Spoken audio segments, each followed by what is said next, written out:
باقی یہ پریشانی جو ہے کہ بھئی حدیثوں میں کچھ ضعیف ہیں کچھ ہیں، تو یہ بات تو دنیا کی ہر چیز میں 2 نمبر مال تو آپ دیکھتے ہیں، یہ سونا بک رہا اس میں بھی ہے، دوسری چیزوں میں، اس کی وجہ سے لوگوں نے سونا تو نہیں چھوڑ دیا، ہاں؟ وہ کھڑے کھوٹے کو سب لوگ پرکھتے ہیں، یہ تو نہیں کہ چونکہ کھوٹا بھی سونا چل رہا ہے اس لیے سونا جو ہے اس کو پھینک دیا جائے، ہاتھ ہی نہ لگایا جائے، سونا تو نہیں چھوڑ سکتے، قیمتی چیز ہے۔ تو حدیث پاک کے بارے میں آپ بے فکر رہیں کہ جب سے یہ علم مرتب ہوا نا، اللہ تعالیٰ نے اتنی توفیق دی اس علم کے خادموں کو کہ انہوں نے اس کے پرکھنے میں انہوں نے پرکھا۔ جو لوگ اس طرف آتے ہی نہیں، بغیر علم کے تبصرے کرتے ہیں، ان کا کیا کیا جائے؟ کوئی پڑھے تو پتہ چلتا ہے کہ الفاظ میں ذرا سا فرق ہو گیا، اب کچھ بیان کیا استاد نے، ذرا فرق ہے نا، ایک کو اس طرح کو حفظ تو نہیں کرتے تھے، کسی نے ذرا الفاظ اس طرح اس کے بیان کیے، وہ بھی ذرا بیان ہے کہ یہ راوی اس طرح بیان کرتا ہے، اس نے تھوڑا سا فرق، حالانکہ بات ایک ہی ہوتی ہے۔ پھر وہ لوگ کیسے ہیں کیسے نہیں، اس پر اتنے دفتر لکھے گا کہ یہ ملے ہیں ایک دوسرے سے، یہ نہیں، ان کے حافظے کیسے تھے، کس عمر تک ان کا حافظہ درست رہا، کب جا کر اختلاط ہو گیا، بات یاد نہیں رہتی تھی، بات ہے سچی، وہ بھی بتا دیا کہ یہ لوگ چونکہ اس عمر میں آ کر ملے ہیں، ان کی روایتیں قابل اعتماد نہیں۔ گروہ بھی پتہ کیا کہ کس فرقے سے تعلق ہے، اگر کوئی ایسی بات بیان کرتا ہے کہ صرف اس فرقوں کو فائدہ پہنچاتی ہے، کوئی دوسرا اس کی تائید نہیں کرتا، اس سے بھی لوگ احتیاط کرتے۔ تو آپ پریشان نہ ہو، ہر شے پرکھی ہوئی ہے۔ باقی ٹھیک ہے کہ آج جو علماء حضرات بنے وہ بھی نہیں پڑھتے پڑھاتے، ہاں، کوئی رسالہ اور کتاب لیا اس پر انہوں نے شروع کر دیا واعظ نصیحت کرنا، یہ ان کی اپنی کوتاہی، ورنہ کوئی یہاں پریشانی کی بات نہیں۔ مثال کے طور پر آپ کوئی بات پیش کریں، دکھا دیں گے کہ سب لوگوں نے سوال قائم کیے، جواب دیے، ہر شے کی سب واضح کر دی، اتنی شروع لکھی، حیرت ہوتی ہے۔ اور یہ یقیناً رسول کریم علیہ السلام کے خاتم النبی ہونے کا تقاضا اللہ نے پورا کیا۔ آخری نبی اگر اس کے بھی ارشادات اس طرح گم ہو جاتے تو یہ تو بڑا ظلم ہوتا کہ نبوت بھی اللہ نے بند کر دی اور نبی کی کوئی ہدایت اور جو روشنی تھی وہ باقی نہ رہی، ایسی کوئی بات ہے۔ کسی قوم میں بھی اس علم رجال جو ہے یہ نہ آئی ہو کہ کئی حدیث کے عالم ہیں جنہوں نے ایک حدیث بیان کی، پھر انہیں گئی بھول، وہ شاگرد نے آ کر بتایا کہ آپ نے مجھے یہ حدیث سنائی تھی، تو انہیں یاد نہیں آیا، انہوں نے پھر یہ کرنا شروع کر دیا کہ میرا یہ شاگرد بیان کرتا کہ میں نے اس سے یہ حدیث بیان کی، اس کے حوالے سے پھر کہ اپنی یادداشت پر شبہ ہو گیا نا، اس کا حوالہ دیا کہ یہ بھی معتبر ہے، اچھا سچا ہے، کہتا ہے کہ میں نے اسے سنائی تھی، یہ بات کہ وہ پھر اپنے شاگرد کو ہی انہوں نے اپنا استاد بنا لیا کہ یہ مجھے بتا رہا ہے۔ بعض دفعہ دو حدیثوں میں کنٹراڈکشن آ جاتی ہے۔ نماز کے بارے میں ہم دیکھتے ہیں کہ میں نے اسلام آباد گیا، وہاں ایک دیوبندیوں کی مسجد اتنی بڑی رکھی ہوئی تھی، اس میں حدیثیں تھیں۔ نہیں، کبھی تو یہ ہوتا ہے کہ اگر کچھ جانداری سے سمجھنا چاہے، ترجیح دیتے ہیں ہم کہ دونوں روایتیں آئی ہیں، مگر ان کے بیان کرنے والے دیکھتے ہیں یہ زیادہ معتبر ہیں، ان کا حافظہ اچھا ہے، یہ زیادہ اپنے استاد کے ساتھ رہے ہیں، یہ تو تھوڑے دن رہا، کئی ایسی وجوہ ہیں جن کی بنا پر ترجیح ہو جاتی کہ یہ بیان جو ہے زیادہ ہے، اور زیادہ بہتر یہ ہے کہ اس کو کنٹراڈکشن بنایا ہی نہ جائے۔ تنوع فی العبادات، ابن تیمیہ رحمۃ اللہ علیہ نے ایک رسالہ لکھا کہ رسول اللہ نے ساری عمر میں ایک نماز تو نہیں نہ پڑھی کہ اس کے بیان کے بارے میں اختلاف ہو گیا، کسی ساری عمر پڑھتے رہیں، کبھی گھٹنے پہلے رکھ دیے، کبھی ہاتھ اس نے وہ بیان کر دیا، اس نے وہ بیان کر دیا، تاکہ پتہ چل جائے کہ دونوں کی اجازت ہے، اگر کوئی بوڑھا ہے یا کمزور ہے تو ہاتھ پہلے لگا رہے، دوسرا گھٹنے۔ تو اصل میں تو یہ وسعت تھی، ویرائٹی تھی کہ یہ بھی ہو سکتا ہے، یہ بھی، یہ ہماری بدقسمتی کہ ہم نے ایک کو لے لیا، دوسرے کی نفی کرنا چاہتے ہیں، پھر خام خواہ انتشار معلوم ہوتا ہے۔ اگر مان لیں کہ آپ نے ناف کے نیچے بھی ہاتھ باندھے ہیں، ذرا اوپر بھی باندھے، سینے پر بھی باندھے، کبھی چھوڑ بھی دیے، تو سارا اختلاف ختم نہ ہو جائے۔ اتنے سالوں کی نمازیں ہیں، کوئی ایک کی اختلاف تو ریاضت تب بنتا نا کہ ایک ہی دن، ایک ہی وقت، ایک گھڑی کی بات کوئی کرے کہ یہ ہے، دوسرا اس کے، اور پھر کہیں گے کہ اس میں تناقض ہے۔ اگر عمر بھر کی نمازیں تو ان میں کبھی آپ نے وہ کیا، کبھی یہ اختلاف تو کوئی نہیں آسانی ہے بس، ہاں، اچھالا گیا اصل چیز چھوڑ کر نا، صلی اللہ علیہ وسلم۔ ہم نے جو تنگی اپنے اوپر عائد کر رکھی ہے کہ یہ نبی کی وسلم نے نہیں پہنے، یہ ہم نے خود پہنے، اور یہاں تک یہ ہے کہ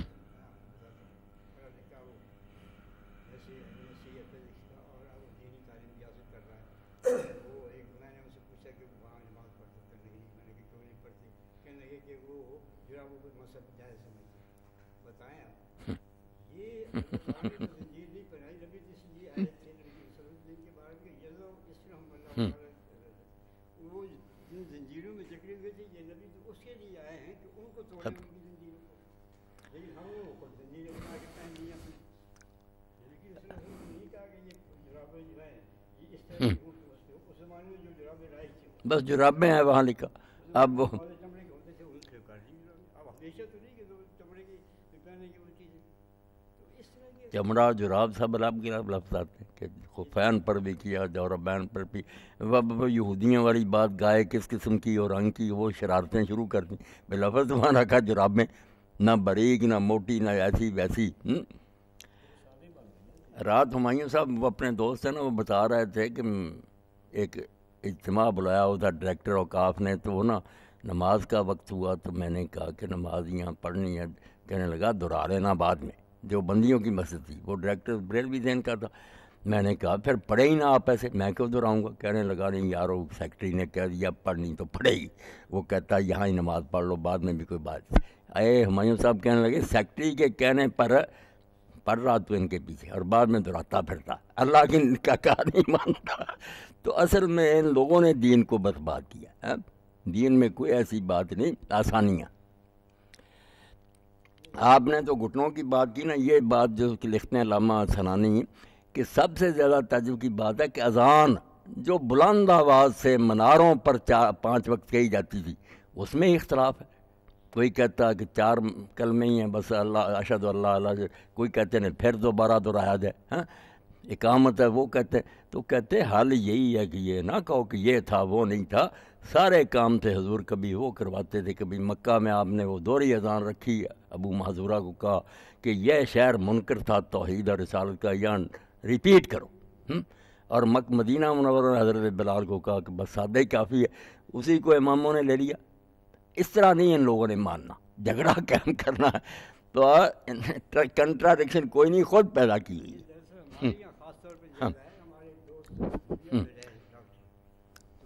وہ بھی جھوٹا ہے.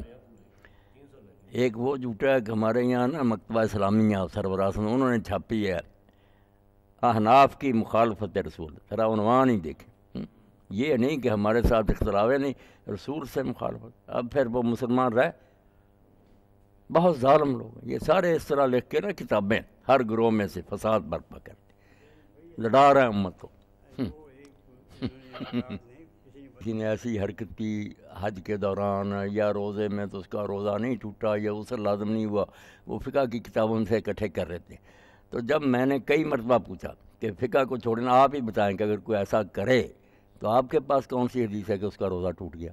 پھر مذاق اڑانے کے لیے آپ کہتے ہیں نا بھی انگلی اس نے داخل کی دوبر میں اور بعد میں نکال لی تو بےہودہ حرکت ضرور ہے، مگر وہ کب کہتے ہیں یہ کام کرے کیا ہے. اگر وہ پوچھتا کہ میرا روزہ ہے یہ نہیں، آپ کہتے ہیں ٹوٹ گیا، بتائیں کہاں لکھا ٹوٹ گیا.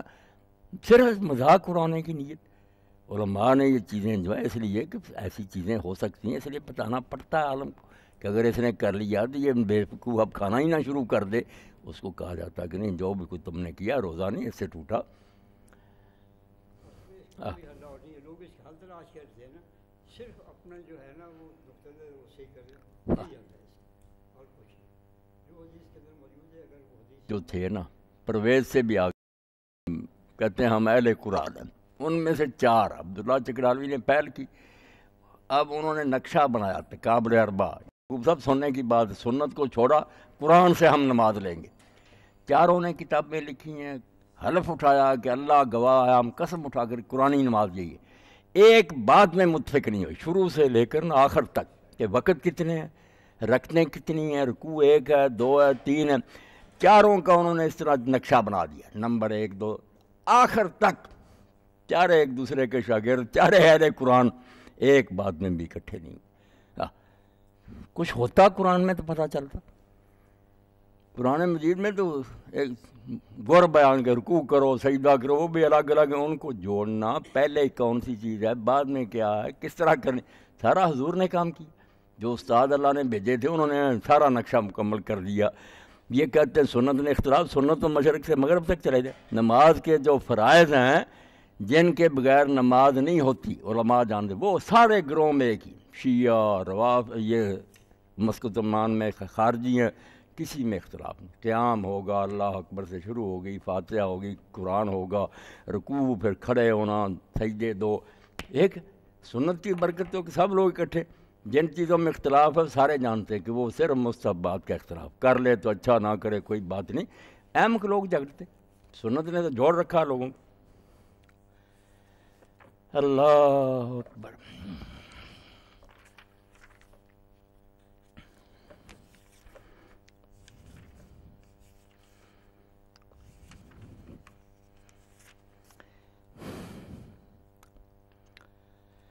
اعوذ باللہ من الشیطان الرجیم. بسم اللہ الرحمن الرحیم.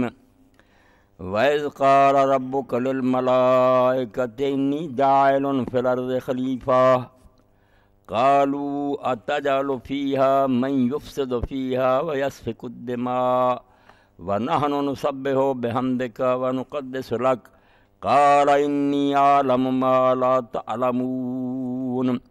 وَعَلَّمَ آدَمَ الْأَسْمَاءَ كُلَّهَا ثُمَّ عَرَضَهُمْ عَلَى الْمَلَائِكَةِ فَقَالَ أَنبِئُونِي بِأَسْمَاءِ هَؤُلَاءِ إِن كُنتُمْ صَادِقِينَ. قَالُوا سُبْحَانَكَ لَا عِلْمَ لَنَا إِلَّا مَا عَلَّمْتَنَا إِنَّكَ أَنْتَ الْعَلِيمُ الْحَكِيمُ. قَالَ يَا آدَمُ أَنبِئْهُم بِأَسْمَائِهِمْ فَلَمَّا أَنبَأَهُم بِأَسْمَائِهِمْ قَالَ أَلَمْ أَقُل لَّكُمْ إِنِّي أَعْلَمُ غَيْبَ السَّمَاوَاتِ وَالْأَرْضِ وَأَعْلَمُ مَا تُبْدُونَ وَمَا كُنتُمْ تَكْتُمُونَ. وَإِذْ قُلْنَا لِلْمَلَائِكَةِ اسْجُدُوا لِآدَمَ فَسَجَدُوا إِلَّا إِبْلِيسَ أَبَىٰ وَاسْتَكْبَرَ وَكَانَ مِنَ الْكَافِرِينَ. قرآن مجید میں عظمت آدم کا جو بیان ہوا ہے کہ انسان کو اللہ تعالیٰ نے جو شان بخشی ہے اور اس کائنات میں اس کو جو مقام عطا کیا، یہ آپ کو کسی کتاب میں نہیں ملے گا. دنیا میں جو الہامی کتاب میں جس شکل میں بھی وہ پڑھ لیں، دانشوروں کا پڑھ لیں، انسان کی تحقیر اور بے قدری کی ہے کہ یہ بہت گندا ہے، برا ہے، فضول ہے، اس سے زیادہ بری شے ہی کوئی نہیں، اس کو چاہیے کہ خودکشی کر لے، اپنے آپ کو فنا کر دے. یہی در سارے دیں گے. مگر قرآن مجید میں جب ہم آتے ہیں اور دیکھتے ہیں، پتہ چلتا ہے کہ جس مرتبے پر اللہ نے اس کو فائز کیا، جو شان انسان کو اللہ نے دی ہے نا، یہ خیال کرے نہ کرے اپنا وہ مرتبہ جو ہے اس کا لحاظ رکھے نہ رکھے، یہ اس کی اپنی قسمت ہے، مگر مرتبہ بہت اونچا دیا. اور اسی لیے بالکل نیک لوگوں نے یہ بات کہی کہ ہیج کر رمنا شنیدی آسمان. یہ آسمان اتنا بلند و بالا ہے اور انسان اس کے سامنے ایک ذرہ بھی نہیں، وہی اس کی وسعت کا پتہ نہیں کہ آسمان کتنا. مگر آسمان نے یہ آواز سنی ہے خدا کی طرف سے کہ آسمان ہم نے تجھ کو عزت دی ہے. کرمنا بنی آدم جو آتا سورہ بنی اسرائیل میں کہ ہم نے بنی آدم کو بڑی عزت دی ہے، بڑی شان. کہتے ہیں ہیج کرمنا شنیدی آسمان. اس آسمان نے یہ آواز سنی، اتنی بڑی مخلوق، اس کو نہیں یہ شرم ملا کہ شنیدی آدمی پرغمہ. جو اس غموں سے بھرے ہوئے انسان نے سنا ہے نا، دکھوں سے بھرا ہوا، اور واقعی اس دکھوں سے بھرے ہونے کی وجہ سے شان ملی ہے.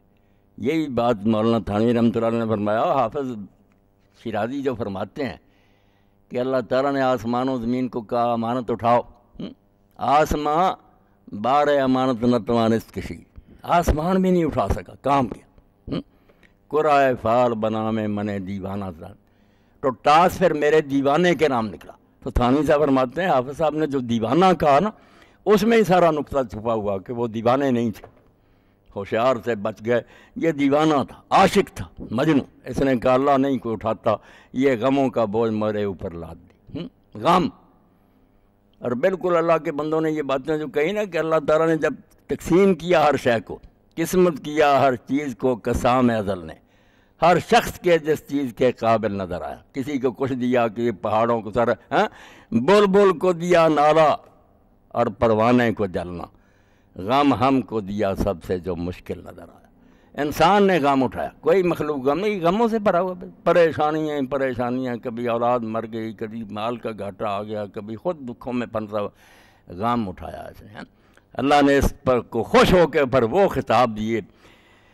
یہاں ہندوستان میں خواجہ نظام الدین اولیاء رحمۃ اللہ علیہ کے دور میں ہوئے ہیں شیخ شرف الدین یحییٰ منیری. اکٹھے تھے بہار میں.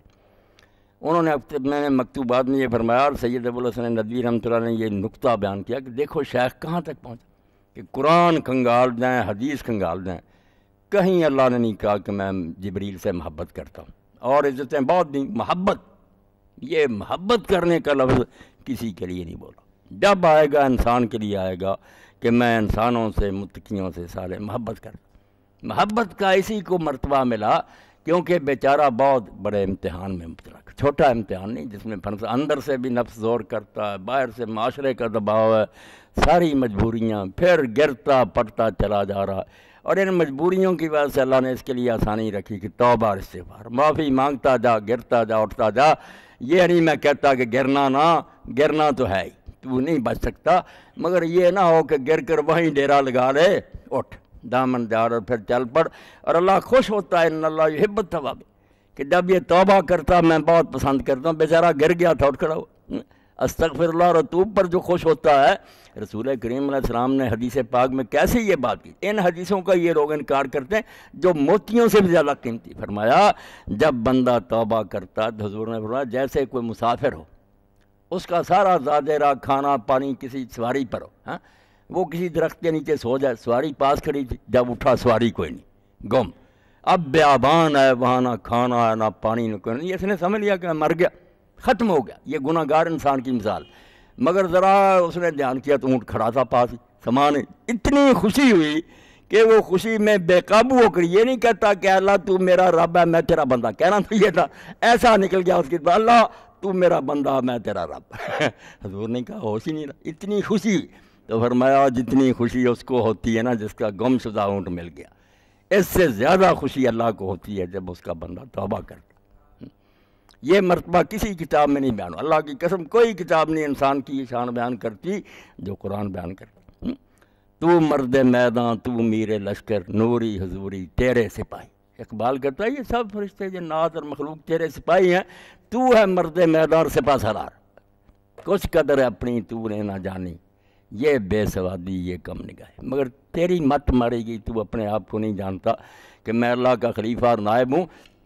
تو اللہ تعالیٰ نے اسی بات کو واضح کرنے کے لیے کہ اپنے آپ کو پہچانو, تمہاری بڑی شان ہے, لاج رکھو اپنی, میں نے خلیفہ بنایا تھا اس کی کوئی قدر کرو, نہ خود بدنام ہو نہ مجھے کرو. وہ نہ ہو جو اقبال کہتے ہیں, انہوں نے برندانہ کہا نا, روز حساب جب میرا پیش ہو دفتر عمل, آپ بھی شرمسار ہو مجھ کو بھی شرمسار ہے. کر تو ایسے ہی رہنا کہ خود بھی شرمندہ ہوں گے. وہاں اگر ابلیس نے کہا کہ یہی تھا جس کو تو نے خلیفہ بنایا تھا, کیا لے کر آیا یہ, تو اللہ یاد دلاتا ہے کہ نہیں, خیال کرو کیا بنایا میں نے تم. اور یہ بھی آپ قرآن مجید میں دیکھیں, کسی مخلوق کے پیدا ہونے سے پہلے اللہ نے اعلان نہیں کیا. فرشتے بنے, زمین و آسمان بنے, کہیں آتا کہ پہلے لوگوں کے سامنے کہا کہ آج آ رہا کوئی نیا, نہیں. مہمان خصوصی آ رہا تھا, میر مجلس آ رہا تھا, محفل سج گئی, آسمان کھڑا ہو گیا, زمین دریا پہاڑ بہہ رہے تھے, سورج چاند آ رہے تھے, جانور گھوم رہے تھے, فصلیں اگ رہی تھی. ایک کا انتظار تھا, جیسے ساری رونق کو, مگر آنے والا مہمان خصوصی. اللہ نے اس کا اعلان کیا قرآن پاک میں پہلے ہی فرشتوں سے, مخلوق بھی جو مقرب ترین ہے, پاکیزہ. وَإِذْ قَالَ لِلْمَلَائِكَةِ وَإِذْ قَالَ رَبُّكَ لِلْمَلَائِكَةِ إِنِّي جَاعِلٌ فِي الْأَرْضِ خلیفہ.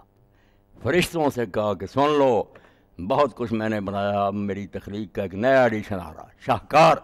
میں ایک نئی چیز بنانے لگا ہوں کہ زمین کی خلافت دوں گا اس کو خلیفہ, میرا نائب ہوگا.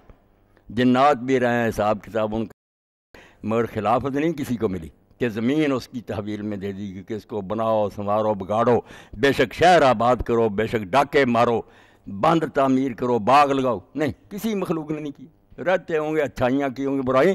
زمین کی آبادی جو ہے نا, رونق, شہر آباد ہیں, سڑکیں بنی ہیں, باغات لگے ہیں.